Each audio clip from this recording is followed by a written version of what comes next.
Il y a un moment qui est vraiment déterminant dans le swing de golf, c'est la transition entre le sommet du backswing et la première partie du downswing. C'est souvent là où on voit des problématiques arriver dans le swing mécaniquement, techniquement parlé, chez beaucoup de joueurs qui connaissent un manque de régularité dans la zone de frappe, à la fois dans les contacts de balle, mais également dans le type de trajectoire de balle qui sont trop prononcés, dû à cette transition qui n'est pas bonne. Deux exemples à vous donner. Quand on arrive au sommet du backswing et que la transition est trop accélérée avec le haut du corps, souvent on revient avec ce mouvement qu'on peut appeler par-dessus, l'épaule droite qui revient dans ce sens-là, la tête de club qui se retrouve à l'extérieur des mains, ça va causer un chemin de club extérieur-intérieur, une trajectoire de balle qui va être souvent prononcée trop vers la droite. À l'inverse, on peut retrouver chez les joueurs qui ont une transition beaucoup trop importante avec le bas du corps dans ce sens-là, avec la tête de club qui reste en arrière. On peut appeler ça aussi l'extension précoce où on se redresse beaucoup trop tôt dans ce sens-là. Quand le club reste coincé ici, là on a deux options. Soit on reste bloqué et puis la balle va à droite, ou soit on enveloppe le club avec les mains et la balle va partir trop vers la gauche. Donc ce qu'on souhaiterait, c'est avoir une transition avec, j'ai envie d'utiliser le mot douceur. Parce que l'idée, c'est que si on crée cette belle transition entre ici et là, le reste honnêtement, c'est beaucoup plus facile parce que le club, à partir du moment où il est bien calé ici, le reste est facile. Donc l'idée, c'est j'arrive au sommet, les bras, les mains, le club restent assez passifs dans le sens où de là à là, le club n'a pas fait grand-chose. Il n'a pas beaucoup travaillé, vous voyez.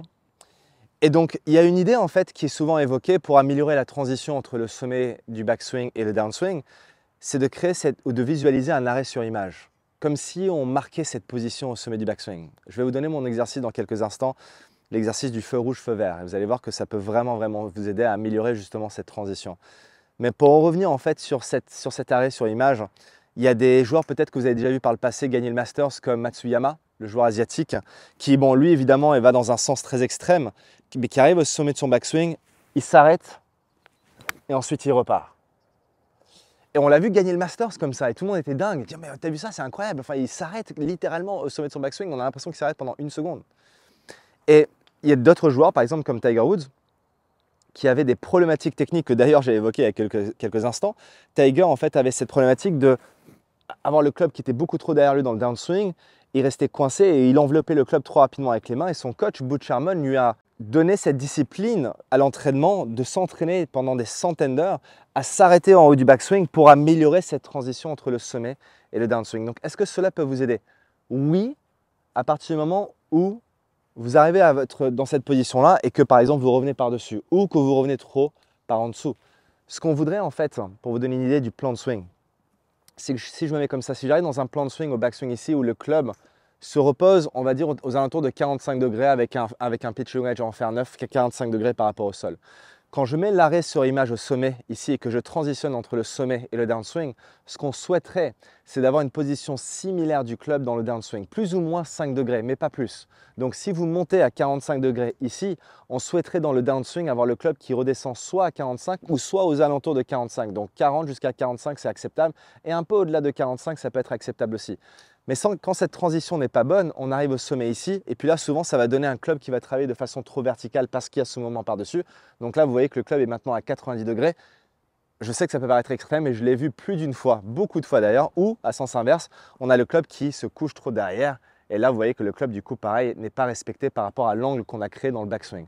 Donc l'idée, en fait, de cet arrêt sur image, c'est pour nous permettre de respecter le plan nécessaire pour ensuite arriver sur la balle avec beaucoup de choses qui vont créer de la neutralité dans les trajectoires de balle et une compression de balle. C'est ça l'objectif de cet arrêt sur image. Donc oui, ça peut vous aider, mais il y a quand même des choses à respecter. Et c'est là où je vais vous montrer mon exercice du feu rouge, feu vert. Juste avant de passer à la deuxième partie de cette vidéo, si vous souhaitez vraiment devenir un joueur plus régulier, là où ça compte vraiment, là où je suis actuellement sur le parcours, je vous invite à rejoindre ma webconférence gratuite intitulée « Les 3 clés indispensables pour devenir régulier au golf ». Alors, la conférence est gratuite, mais elle est uniquement réservée pour les membres de ma communauté.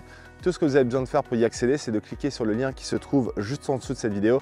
On va passer 1 heure ensemble, super sympa, très convivial, interactif, et je vais rentrer en détail sur les 3 points clés que j'ai pu voir depuis ces 20 dernières années qui permet aux golfeurs de mon académie d'obtenir la régularité qu'ils désirent et qu'ils méritent. Alors l'exercice de feu rouge, feu vert, pourquoi est-ce qu'il est efficace? Parce que tout simplement, vous allez monter au sommet de votre backswing et vous allez imaginer que vous vous arrêtez à un feu rouge. Donc, l'arrêt sur image va être visualisé par un feu rouge, vous voyez? Donc j'arrive au sommet, Feu rouge. Qu'est-ce qui se passe à un feu rouge? Bah, vous devez attendre que ça passe au vert, n'est-ce pas? Donc du coup, j'arrive à mon sommet du backswing, feu rouge, vous marquez la position et ensuite vous-même, vous allez dire feu vert. Donc tout simplement, vous allez imaginer que vous vous arrêtez à un feu rouge, feu vert. Et la sensation, c'est que vous allez rester au sommet de votre backswing pendant 1, 2, 3, peut-être pour certains d'entre vous, vous allez imaginer que vous restez 4 secondes.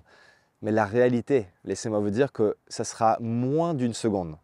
Souvent, il faut imaginer x2, x3, x4 pour juste avoir en fait le petit temps d'arrêt nécessaire pour justement créer cette bonne transition entre le sommet et le downswing. Et c'est pour ça que cet exercice est très difficile pour beaucoup de joueurs parce que rien que le fait d'imaginer qu'on s'arrête pendant plus d'une seconde au sommet peut être très compliqué.